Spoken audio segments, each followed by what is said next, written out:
하나님 감사합니다.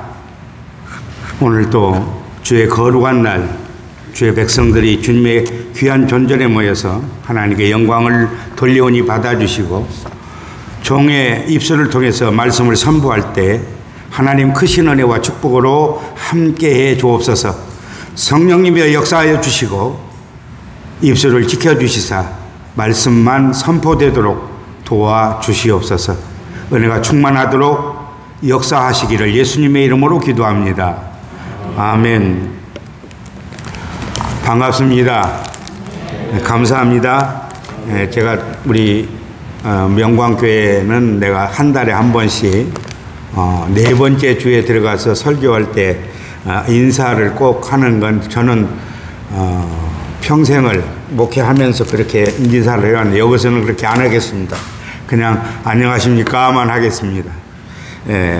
이제 그렇게 무덥고 지루했던 그 날씨가 처서가 지내고 또 이제 9월 첫 주가 되니까 상당히 날씨가 좋아서 또 기온이 낮아져서 생활하기가 좋은 줄 믿습니다. 은퇴하고 나서 집에 가만히 있다 보니까 한 달에 한 번 설교하다 보니까 갈증이 나요. 설교하고 싶어 갖고 어디서 설교라고 안 오는가 하고 하는데 이렇게 9월 첫 번째 주일에 우리 남원교회 장로님들과 또 김문일 목사님께서 쾌히 승낙해 주셔서 이렇게 세워주셔서 말씀을 증거할 수 있도록 은혜를 베풀어 주시면 감사합니다. 정말로 감사합니다. 오늘 저는 읽어주신 고린도 후서 12장 7절에서 10절에 있는 말씀, 12장 전체를 다 읽어야 되지만 시간이 없으니까 그냥 7절에서 10절 말씀만 읽어 드렸는데 이 말씀을 가지고 거기에 있는 그 말씀 그대로 가시가 있으십니까? 혹시 가시가 우리 성도들에게 있으십니까? 이 말씀을 선포할 때 은혜가 되었으면 좋겠습니다. 성령이 충만하게 임했으면 좋겠습니다. 혹시 가지고 있던 가시들이 싹 풀리고 해결되었으면 좋겠습니다. 인생을 살다 보면 누구에게나 아픔을 주는 가시가 다 있더라고요. 목사님들에게는 없냐? 아니, 다 있어요. 오늘 여기 읽은 고린도 후서의 내용 가운데 나오는 바울도 가시가 있었다라고 얘기합니다. 누구에게나 가시가 다 있어요. 근데 그 가시 때문에 모든 사람들이 어렵게 살아가요. 다만 말 못하고 견디고 기도하면서 살아가는 사람들도 있는가 하면 염려, 근심 속에서 그냥 그렇게 고통 속에서 살아가는 사람들이 또 있더라고요. 육체적인 가시, 어떤 사람은 경제적인 가시, 또 어떤 사람들은 자녀들에 의한 가시가 있어요. 근데 저는 어떤 가시가 제일 큰 가시인가? 가시는 다 마찬가지지만 자녀들로 인한 가시가 제일 큰 것으로 나는 알고 있습니다. 왜냐하면 제가 아는 친구 목사 한 분이 서울에서 목회하는 분인데 딸이 어렸을 때 아팠을 때 약을 잘못 먹여가지고 머리도 잘못되고 손도 마비가 되고 그래서 지적장애 또 육신의 장애를 입었어요. 그래서 이 목사님이 너무너무나도 속이 상하죠. 목사님 딸이 지적장애에다가 또 육체적인 장애를 앓고 있으니까 이제는 평생 데리고 살아야 되겠다라고 생각했는데 예뻤던 모양이에요.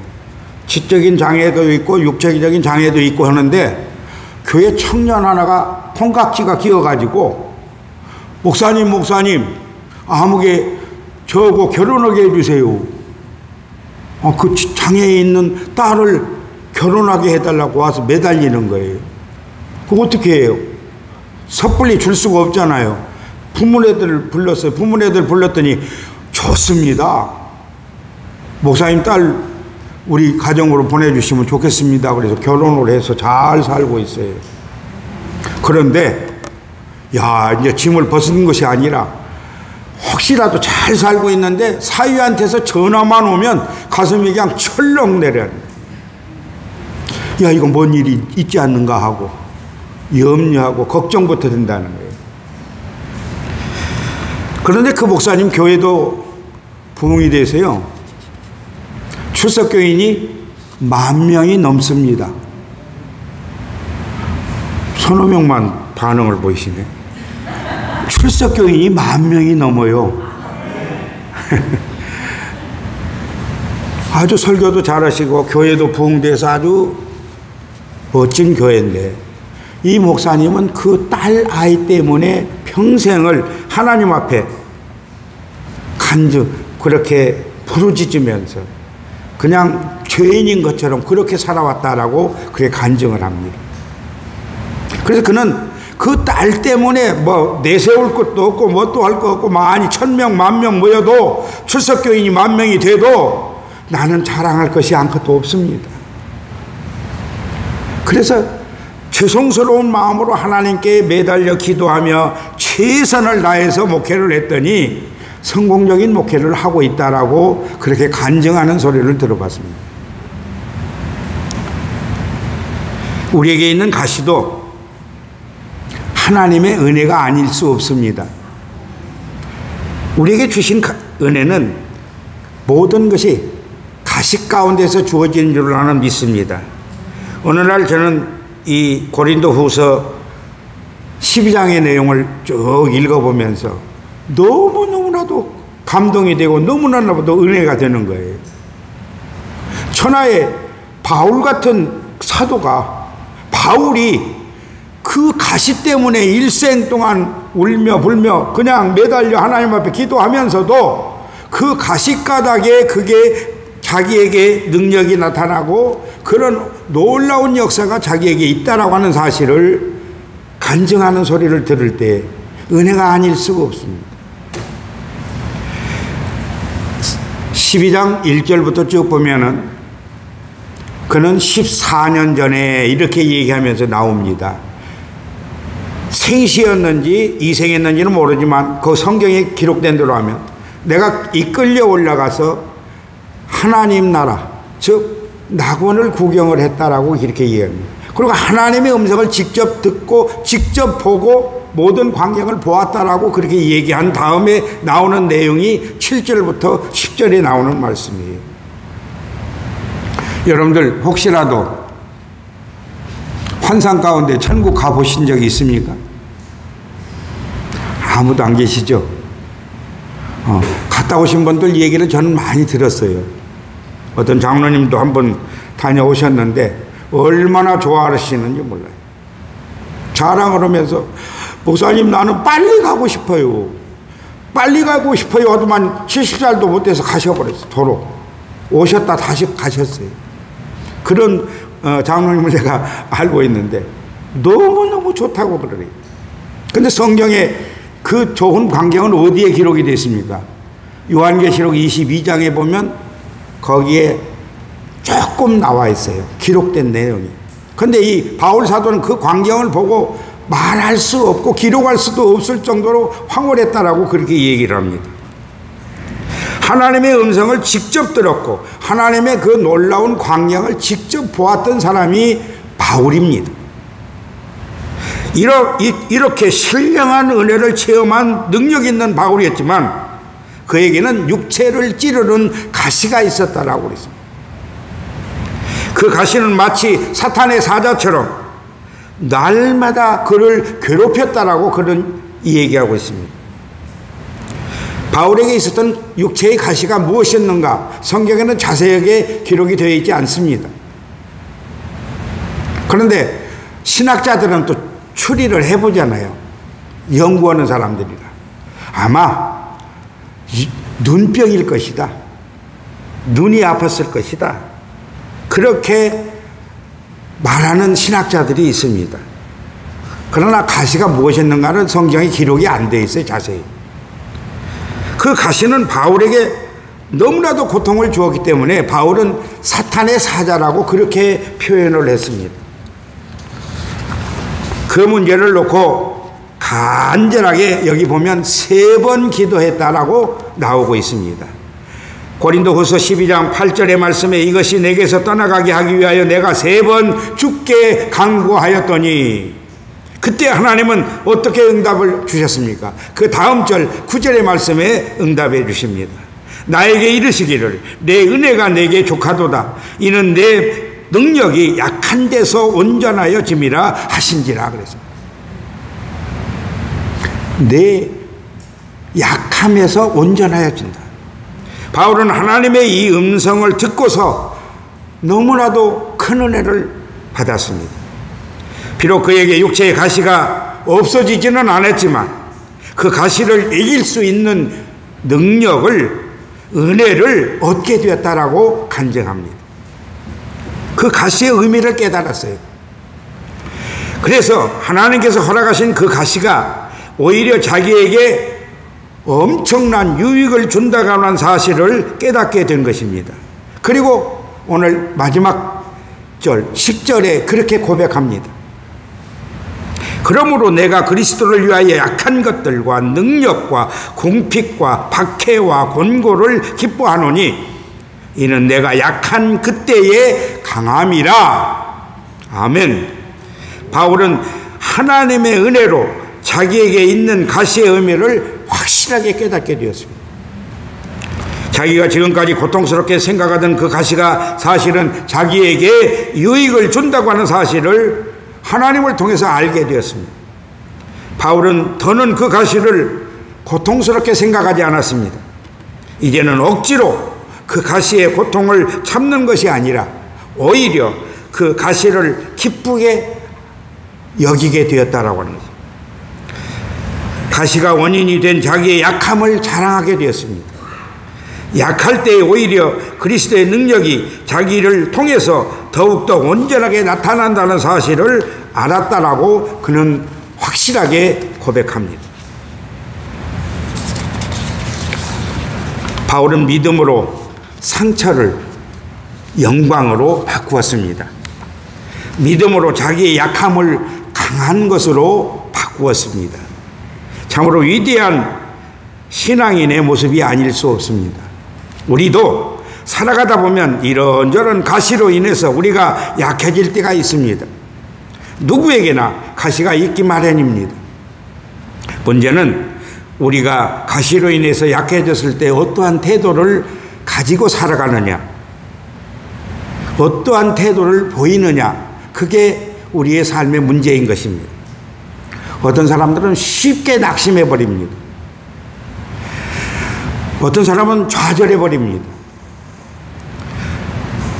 또 그렇게 되면 인생의 실패자가 되고 낙오자가 될 수밖에 없습니다. 저희 명강교회 그 장로님 한 분이 지난 11월 달에 건강검진을 받고 난 뒤에 깜짝 놀랐습니다. 그 전에 10월 달에 장로님이 코로나에 걸렸었어요. 코로나에 걸리고 난 뒤에 건강검진을 한 건데 이분이 건강검진을 하고 나서 얼굴이 그냥 굳어져 갖고 왔어요. 목사님, 저 폐암, 폐소세포암이랍니다. 상기가 돼 갖고 왔어요. 다 얼굴이 다 죽어가는 얼굴이에요. 얼마 전까지도 아무렇지도 않았는데 건강검진 받고 났더니 폐암인데 소세포암이고, 그런 모든 것은 담배나 피는 사람들이나 걸리는 것인데 담배도 안 피우고 술도 안 먹고 정말로 그렇게 살아가시는 장로님한테 그 병이 걸렸다라고 하네요. 그때 저는 하나님께 기도를 했습니다. 하나님, 이게 어떤 일입니까? 하나님, 어떤 일입니까? 이 일로 인해서 하나님께 영광이 되게 하여 주옵소서. 그리고 교인들과 함께, 담임 목사님과 함께 전 교인이 매달려서 그 일을 위해서 기도했습니다. 그런데요, 서울대학병원하고 세브란스 병원하고 가서 다 진단을 했는데 똑같습니다. 근데 치료를 바로 들어가야 할 거 아니에요. 병이라고 했으니까. 치료할 날짜를 2달 뒤에나 잡아준다는 거예요. 서울대학병원에서도 그러고 연세대학병원에서도 그러고.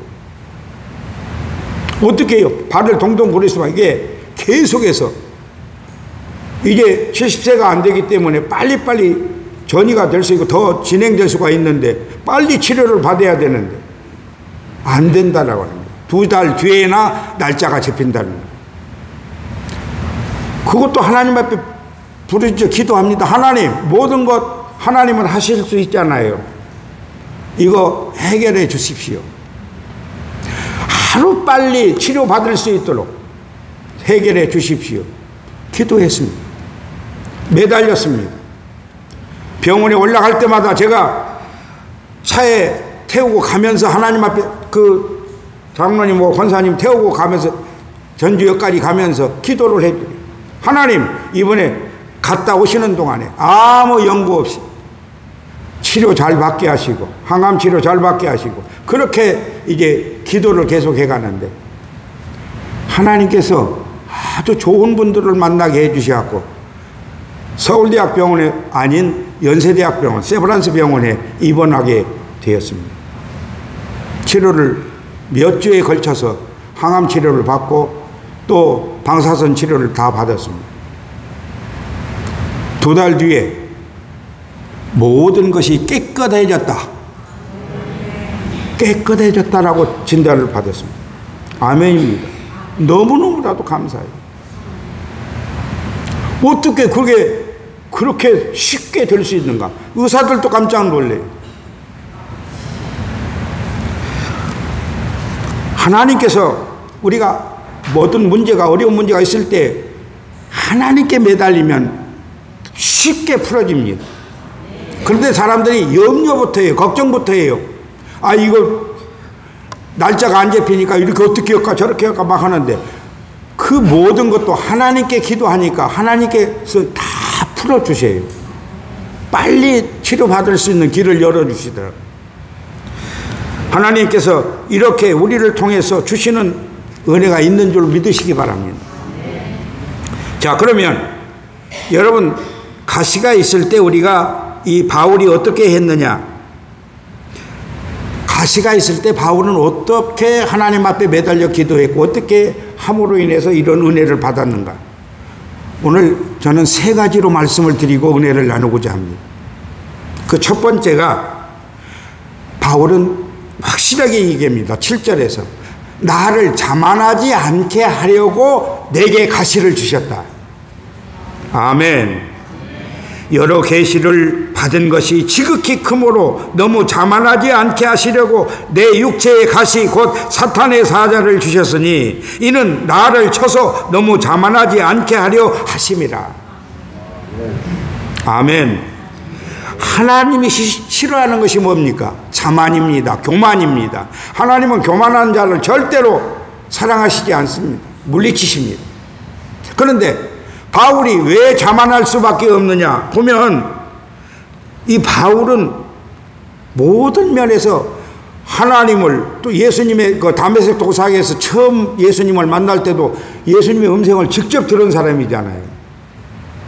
또 천국까지 끌어올려가서 낙원까지 끌어올려서 하나님의 음성을 들었잖아요. 천국의 모습을 봤잖아요. 그러니 자기에게서 능력이 계속 나타나잖아요. 그러니까 자만하지 않을 수가 없어요.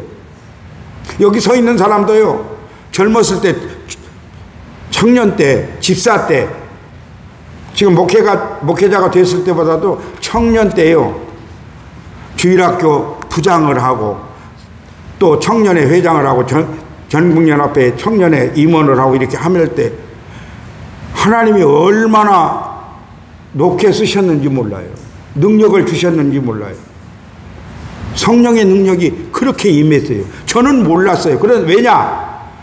그냥 평신도들하고 같이 집사님들하고 같이 가서 귀신 들린 사람들이 있으면 담임 목사님이 가시질 않고 저하고 집사님들, 권사님들하고 같이 가서 그냥 다 띄어내버렸어요. 기도하면 되는 거예요. 뭐 손 얹고, 집사가 손 얹고 기도할 수는 없잖아요. 그냥 합심해서 손잡고 기도하면 귀신이 물러가고 아픈 자들이 일어나는 역사들이 일어나요. 네. 그런데 지금도 마찬가지로 하나님이 여러 가지 은혜로 이제 은퇴할 때까지 큰 은혜를 주셨지만 그 은혜가 너무 충만하고 능력이 많이 나타나면 자만해져요. 교만해져요. 교만해지면 안 됩니다. 교만한 자를. 그런데 바울은 말해요. 나를 쳐서 자만하지 않게 하시려고 가시를 주셨다라고. 하나님은 겸손한 자에게는 은혜를 베풀어 주시고 또 그와 같이 능력을 주시는 줄로 믿습니다. 고린도후서 12장 4절에 그가 낙원으로 이끌려가서 말로 표현할 수 없는 말을 들었으니 사람이 가히 이르지 못할 말이로다라고 바울은 말합니다. 하나님 음성을 들었다고 했습니다. 그리고 사도행전 19장 11절과 12절에 보면 바울의 손으로 놀라운 능력을 행하게 하시니 심지어 사람들이 바울의 몸에서 손수건이나 앞치마를 가져다가 병든 사람에게 얹으면 그 병이 떠나고 악귀도 나가더라. 이렇게 큰 능력을 행하던 바울은 얼마든지 자만해질 수가 있습니다. 그가 또한 왜 자만해질 수밖에 없느냐? 가문적으로 유대인 중에 유대인이요. 또 학문적으로는 그때 당시에 최고의 명문인 가말리엘의 문화생이었습니다. 그리고 그가 또 유대인이면서 로마 시민권자예요. 로마의 지배를 받는 그때의 로마 시민권은 아주 위대합니다. 근데 바울은 로마의 시민권자입니다. 이러한 모든 것을 다 갖춘 사람이기에 교만하지 않을 수가 없어요. 자만하지 않을 수가 없는 그런 환경에 처해 있는 사람입니다. 그런데 고린도전서 15장 9절에 보면 나는 사도 중에 가장 작은 자라. 나는 하나님의 교회를 박해하였으므로 사도라 칭함받기를 감당하지 못할 자니라. 또 에베소 3장 8절의 말씀에서는 모든 성도 중에 지극히 작은 자보다 더 작은 나에게 이 은혜를 주신 것은 측량할 수 없는 그리스도의 풍성함을 이방인들에게 전하게 하시고 그랬습니다. 바울은 가장 작은 자, 지극히 작은 자보다 더 작은 나라고 그렇게 자기를 표현했고, 디모데전서 1장 15절에서는 모든 사람이 받을 만한 이 말이여 그리스도 예수께서 죄인을 구원하시려고 세상에 임하셨다 하였도다. 죄인 중에 내가 괴순이라. 철저히 낮아지고 겸손해진 바울은 자기를 가리켜서 죄인 중에 괴수라고 말을 했습니다. 바울은 이렇게 가시가 자기를 자만하지 않게 하기 위해서 주셨다라고 그랬습니다. 베드로 사도는 베드로전서 5장 6절에서 하나님의 능하신 손 아래에서 겸손하라. 때가 되면 너희를 높이시리라 그랬습니다. 겸손하면 때가 되면 하나님이 높여주십니다. 오늘 우리 남원교회 성도 여러분, 자만하지 말고 겸손하시기를 바랍니다. 두 번째, 바울은 기도하게 하시려고 가시를 주셨다라고 그랬습니다. 그 내용은 8절의 말씀이 있습니다. 이것이 내게서 떠나가게 하기 위하여 내가 3번 죽게 간구하였더니 그래요. 여기서 말하는 3번이라는 말은 하나, 둘, 셋을 말하는 게 아니고, 여러분 성경을 잘 읽어보면 이 3번이라는 말은 간절하게 기도했다는 말입니다. 응답 받을 때까지 기도했다는 말입니다. 이 내용, 이 바울은 여기서 말했고, 요한복음에 보면 예수님이 십자가를 지시기 전날 겟세마네 동산에서 제자들과 함께 밤을 새워가며 하나님 앞에 기도할 때 뭐라고 기도했다고 그랬습니까? 거기도 보면 3번 예수님께서 기도하셨다라고 그렇게 나옵니다. 이 3번이라는 말은 간절하게 응답 받을 때까지 기도했다는 내용이 3번으로 기록이 되어 있습니다. 그러니까 여러분과 내가 기도할 때 응답 받을 때까지 기도하는 여러분과 내가 돼야 될 줄로 믿습니다. 그런데 바울은 가시는 없어지지 않았지만 하나님의 응답을 받았습니다. 여러분 기도하는 대로 응답 받으셨습니까? 아멘. 저는 기도하는 대로 응답을 받았습니다. 지금 한 가지만 남아있어요. 지금요. 제가 45세 늦둥이를 하나 낳았어요. 근데 그 늦둥이가 지금 대학원을 졸업하고 지금 취직시험을 본다고 준비하고 있어요. 서울에서. 이 아이 하나 문제만 해결되면 이제 다 끝나는 거죠. 그 문제 위해서, 그 아들을 위해서 기도하는 거 쉬지 않고 기도하고 있어요. 여러분, 기도하면 다 이루어져요. 근데 내가 다급하게 생각하는 것이 아니라 편안하게 생각하고 주님이 이루어 주실 때까지 기도하는 거예요. 내가 딱 정해놓고 이렇게 해 주시옵소서. 그건 우리의 기도가 아니에요. 예수님도 그랬잖아요. 하나님, 아버지, 이 잔을 내게서 지나가게 해 주시옵소서. 그러나 내 원대로 마시고 아버지의 원대로, 아버지의 뜻대로 되기를 원하나이다. 그리고 십자가에 지셨잖아요. 하나님의 뜻대로 부르짖고 하나님의 뜻대로 응답받는, 그래서 문제의 해결을 받는 여러분과 내가 될 수 있기를 주의 이름으로 축원합니다. 어떤 사람은 어려운 문제가 생길 때 무턱대고 염려부터 합니다.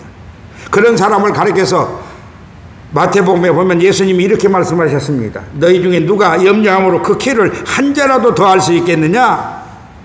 염려해보았자 쓸데없다라고 주님은 분명하게 가르쳐주고 있습니다. 바울은 빌립보서 4장 5절과 6절에서 7절 말씀에 아무것도 염려하지 말고 다만 모든 일에 기도와 간구로 너희 구할 것을 감사함으로 하나님께 아뢰라. 그리하면 모든 지각에 뛰어난 하나님의 평강이 그리스도 예수 안에서 너희의 마음과 생각을 지키시리라. 하나님을 믿는 우리에게는 염려가 있을 수 없습니다. 모든 것이 기도의 제목뿐일 것입니다. 시편 50편 15절 말씀에 환난 날에 나를 부르라. 내가 너를 건지리니 네가 나를 영화롭게 하리로다 그랬습니다. 우리가 환난이 닥칠 때, 어려움이 닥칠 때 우리가 해야 할 일은 다른 게 아니에요. 하나님께 부르짖는 겁니다. 우리에게 환난이 닥칠 때 우리가 해야 할 일, 하나님을 찾는 일입니다. 하나님께 기도하는 일. 하나님은 우리의 아버지십니다. 우리를 사랑하십니다. 여러분들 다 부모가 되셨잖아요. 부모가 되시면 자녀들을 어떻게 해요? 나는 못 가져도, 나는 못 먹어도 자녀들에게 주기를 원하시는 거예요. 우리 하나님도 마음이 그렇습니다. 하나님은 우리를 사랑하십니다. 하나님은 우리를 언제부터 사랑하셨어요? 성경에 보면 창세 전부터. 그거 감이 안 잡혀요? 성경이 분명히 바울이 쓴 바울 서신에 쭉 보면 창세전에 이미 우리를 택하셨다라고 그렇게 말씀합니다. 여기 앉아 계신 분들은 창세전에 택해서 하나님의 자녀가 되게 하셨고, 창세전에 택하셔서 너는 내 것이다, 내 아들이다, 내 딸이다, 이렇게 하셨다는 사실을 알아야 돼요. 그러니까 하나님의 자녀들인 우리들은 그저 아버지께 기도하면 되는 겁니다. 근데 우리는 조급해요. 빨리 안 주시니까 그냥 이랬다 저랬다 이랬다 저랬다 하는데, 아니에요. 느긋하세요. 주님이 주실 때까지. 아멘. 남원교회 성도 여러분, 가시로 인해서 아프신 분들이 있습니까? 염려하지 말고 또 자신의 힘으로 해결하지 말고 바울처럼 언제나 주님께 나와서 하나님 앞에 부르짖으시기 바랍니다. 우리가 기도할 때 하나님이 역사하십니다. 우리가 기도할 때 하나님이 도와주십니다. 우리가 기도할 때 하나님이 문제를 해결해 주십니다. 우리가 기도할 때 하나님은 언제나 우리의 기도에 응답해 주십니다. 하나님은 사랑이시기 때문입니다. 우리를 사랑하기 때문입니다. 하나님의 선하신 뜻 가운데서 가장 좋은 것, 가장 좋은 길로 응답해 주실 줄로 믿으시기를 주의 이름으로 축원합니다. 남은교회 성도 여러분, 하나님은 모든 지각에 뛰어나신 분이십니다. 이 세상 모든 만물을 말씀으로 창조하신 분입니다. 그리스도 예수 안에서 우리의 마음과 생각을 지키시고 하나님의 평강으로 인도해 주십니다. 하나님은 우리를 사랑하시기 때문에 하나님의 선하신 뜻 가운데서 가장 좋은 응답을 우리에게 주시기를 원하십니다. 우리에게 가시를 주셨다고 하면 그 가시로 인해서 우리에게 은혜를 더 크게 주실 줄로 믿으시기를 바랍니다. 하나님은 우리에게 가장 좋은 것으로 응답해 주십니다. 하나님께서 우리에게 큰 은혜를 베풀어 주신다고 하는 사실을 믿으시기를 바랍니다. 가시로 인해서 아프십니까? 우리를 사랑하시는 하나님께서 왜 의미 없는 우리에게 가시를 주시겠습니까? 우리에게 어려움을 주신 모든 것은 의미가 있을 줄로 믿습니다. 큰 은혜로 함께 하실 줄로 믿으시기 바랍니다. 우리에게 유익을 주시기 위해서 주신 거예요. 우리가 욥기를 읽어보면 어때요? 욥이 뭔 잘못을 저질렀습니까? 저질렀어요? 안 저질렀어요? 욥은 하나님이 인정하는 의인이라고 한 사람이에요. 마귀가 와서 이 얘기할 때, 사탄이 와서 하나님 앞에 고자질을 할 때 하나님이 뭐라고 했어요? 욥은 하나님이 인정하는 사람이었어요. 그래서 사탄에게 네가 시험하고 싶은 대로 다 하라고 맡겨주지 않아요. 그러니까 엄청난 고통을 마귀가 주잖아요. 그래도 끝까지 하나님을 의지하고 끝까지 하나님을 믿을 때에 이제 욥기서 쭉 후반에 보면 40장, 41장, 42장에 보면 욥은 갑절의 은혜를 받았고 모든 것을 갑절로 받았다. 하나님이 직접 욥과 함께 말씀하셨고 또 그 모든 것을 시험을 이겼을 때 그에게 직접 주셨다라고 하는 사실을 믿으시기 바랍니다. 그러므로 오늘 우리 남은교회 성도 여러분들도 가시가 내게 있다고 그래서 염려 근심하지 마시고 하나님을 더 가까이 하고 하나님을 더 사랑하게 하시기 위해서 우리를 더 가까이 부르시기 위해서 이런 것을 주셨다라고 믿으시기를 바랍니다. 가시가 우리에게 장애물이 아니라 넉넉하게 이기고 승리할 수 있는 은혜를 주실 줄로 믿고 쉬지 말고 기도하실 수 있기를 주의 이름으로 축원합니다. 마지막으로 세 번째, 여기 보면 자랑하게 하시기 위해서요 그랬습니다. 오늘 우리 성도들은 자랑거리가 많아야 됩니다. 얼른 자랑이라고 하니까 좀 이상한 것 같아요. 간증거리가 많아야 돼요.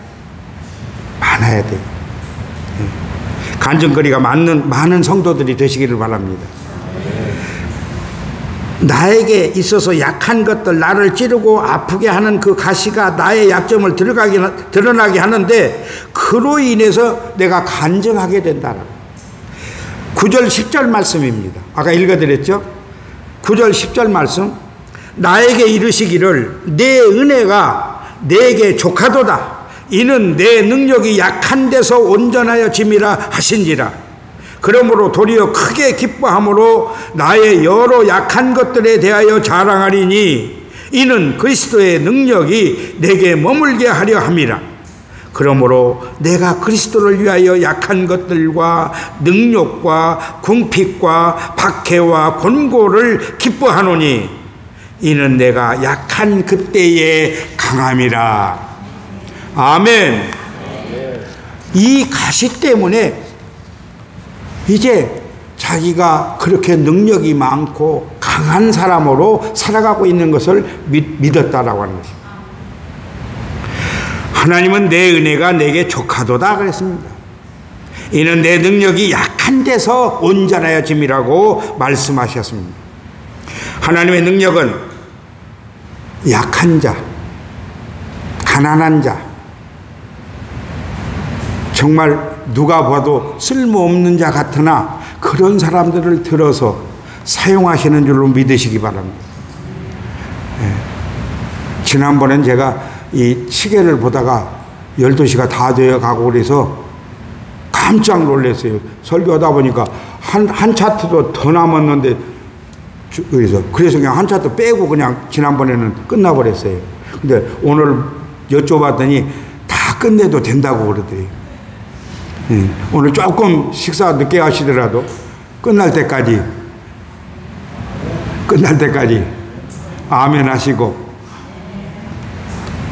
능력 받으시기 바랍니다. 딱 지금 12시거든요. 그래서 말씀을 드려요. 근데 지금 마지막 차트 다 들어갔잖아요. 근데 여기 말씀 속에 보면 내게 능력 주시는 자 안에서 내가 모든 것을 할 수 있느니라고. 저는 신학하기 전에 이 말씀을 부여잡고 기도하면서 너는 아무것도 없어. 저희 어머니가 저 고등학교 2학년 때 서울에 가서 좀 유학을 갔어요. 서울로. 그래서 서울로 유학 가서 서울에서 서울대학 가고, 서울대학 가면은 뭡니까? 법대를 가고, 법대를 가서 판사가 되고 검사가 되고 한 다음에, 그러고 난 다음에 돈 많이 번 다음에 국회의원 되고 정치인 되려고 어려서부터 꿈을 가지고 서울 가서 공부하고 있는데, 고등학교 2학년 때 여름방학 때 딱 오니까 어머니가 딱 붙들어갖고 뭐라고 하네. 내가 셋째거든요.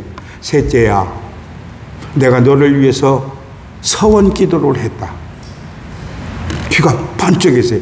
국회의원 되라고 했는가 뭐라고 하는가. 법대 가지 말고 신학대학 가라고 서원 기도했다. 너를 목회자 만들려고 서원 기도했다. 와, 어려서부터 제가 꿈을 가졌는데 어머니가 소원 기도했다는데요. 근데 그때까지도 저는 어머니한테 아니요 소리 한 번도 못했어요. 그러니까 뭐라고 해야 돼요? 소원 기도 하셨다고 하니까 어떻게 해야겠어요? 아멘 그랬죠. 그리고 그러면 어머니 나 서울로 학교 안 가요. 그러면 그냥 내려오게 시골로 내려올게요. 그랬더니 아니요. 그것도 동네 사람들이 보면 볼상사나니까 안 된다고. 못 내려오게 하는 거예요. 그냥 서울서 공부를 하되 그냥 신학대학을 가야 된다고. 그래서 타협을 해갖고 어디로 왔냐? 전주로 내려왔어요. 전주로 내려왔어요. 고향으로 안 가고 전주로 와서 전주에서 나머지 학기를 마치고 신학대학에 들어가서 이렇게 하는데, 성경을 읽다 보니까 뭐가 나왔냐? 빌립보서 4장 13절 말씀을 딱 가서 꽂힌 거예요. 너는 아무것도 아니지만 내게 능력 주시는 자 안에서 내가 모든 것을 할 수 있다. 너도 좋은 목사가 될 수 있다. 너도 정말 능력 있는 목사가 될 수 있다라고 하는 확신이 그때 들어온 거예요. 고등학교 2학년 여름방학 이후부터 2학기 때부터 성경 읽기에 몰두를 했습니다. 다른 공부 안 했어요. 왜냐하면 서울에서 고등학교 2학년 때까지 3학년 과정을 다 마쳤거든요. 왜? 서울대학 가려면 그렇게 마쳐야 돼요. 특수반에서. 서울대학 코스 반이 있어요. 그때는 60년대. 그리고 그 반은 고등학교 2학년 1학기 때 고등학교 3학년 과정까지 다 맞춰버렸어요. 그러니까 뭐라고 교만해져갖고, 야, 나는 이제 고등학교 과정 다 마쳤으니까 뭐만 공부하면 된다. 신학교 가야 되니까 성경 공부만 하면 된다. 그리고 신학 계속해서 성경 읽기 시작했어요. 그때같이 성경 많이 읽은 적이 없어요. 요새도 많이 읽지만. 그래서 고등학교 졸업하기 전에 20독 이상을 성경을 읽고 이제 신학을 하려고 딱 가려고 그러는데 목사님이 꽉 붙잡아, 야, 고등학교 졸업하고 바로 가면 전도사 생활이 너무 많아. 왜냐면 28세 때 이제 목사 안수를 받아야 되니까. 근다가 못 가게 꽉 붙잡아요. 근데 저는 담임 목사님 말씀을 또 하나님 말씀 다음으로 들었거든요. 예 하고 순종하고 안 가고 계속 기다렸죠. 계속해서 그때 청년 때에 이제 주일학교 선생 또 청년인데 또 목사님이 또 집사를 또 주고 주일학교 부장을 시키고 막 해갖고는 완전 부목사가 된 거예요.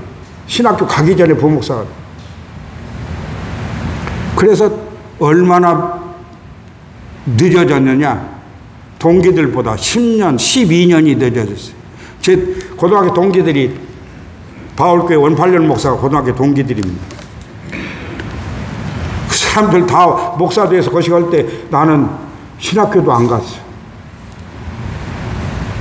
그래갖고 딱 신학교 이제 81년도에 신학교 딱 가니까 붙여주도 안 해요. 같은 동기들인데도, 같은 동창들인데도 붙여주도 안 해요. 불러주도 안 해요. 그래갖고 이제 전도사 때도 비실비실 그랬는데 목사 안수 딱 받고 나니까 그때서 박 목사 이리 와. 여기 끼어. 동창들 모임에 끼어. 이렇게 하는 거예요. 자, 근데요, 뭐에 꽂혔다고요? 빌립보서 4장 13절 말씀. 내게 능력 주시는 자 안에서 내가 모든 것을 할 수 있느니라. 나는 선한 싸움을 싸우고 나의 달려갈 길을 마치고 믿음을 지켰으니라고 바울은 디모데후서 4장 7절에서 말씀했고요. 고린도 전서 15장 10절에 내가 나 된 것은 하나님의 은혜로 된 것이니라고 말씀했습니다. 모든 것이 하나님의 은혜라고 자랑합니다. 바울은 육체의 가시와 약한 것들에 대해서 자랑한다고 했습니다. 하나님의 능력이 머물기 때문이라고 확실하게 그는 간증합니다.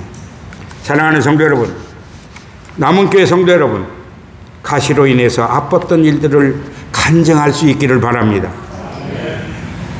바울도 가시가 있었는데 하물며 우리들에게도 가시가 없겠습니까? 하나님께 더 가까이 나아가게 하시기를 바랍니다. 그 가시를 통해서 하나님의 능력이 여러분과 나에게 나타나는 줄 믿으시기 바랍니다. 합력하여 선을 이루시게 할 줄로 믿습니다. 간증이 되게 하실 줄로 믿습니다. 그러므로 가시로 인해서 너무 마음 아파하지 마시고 하나님이 주신 능력으로 능히 이겨내시기를 주님의 이름으로 축원합니다. 아프게 했던 가시가 간증이 되게 하고 자랑거리가 되게 하시기를 축원합니다. 가시가 내게 있으면 하나님의 축복의 기회인 줄로 믿으시기를 축원합니다. 자만하지 않게 하시고 기도하게 하시고 간증하게 하셔서 여러분과 나에게 복을 주시기 위함인 줄로 확실하게 믿으시기를 주님의 이름으로 축원합니다. 우리 다 같이 기도하시겠습니다. 하나님 아버지, 고맙고 감사합니다. 고난은 가시가 되어 우리를 찌르고 아프게 합니다. 하지만 바울을 통해서 가시의 유익을 알게 해주셔서 감사합니다. 바울이 자만하지 않게 하신 것처럼 오늘 우리도 자만하지 않게 하시고 기도하게 하시며 결국에는 그 가시로 인해서 간증하게 하여 주시옵소서.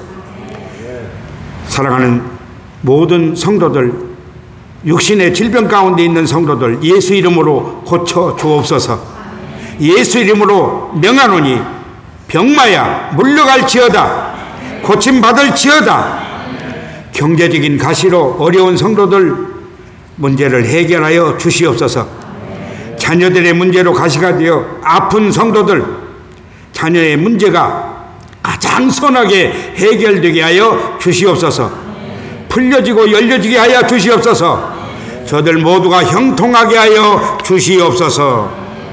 예수님의 이름으로 기도 올리옵나이다. 아멘.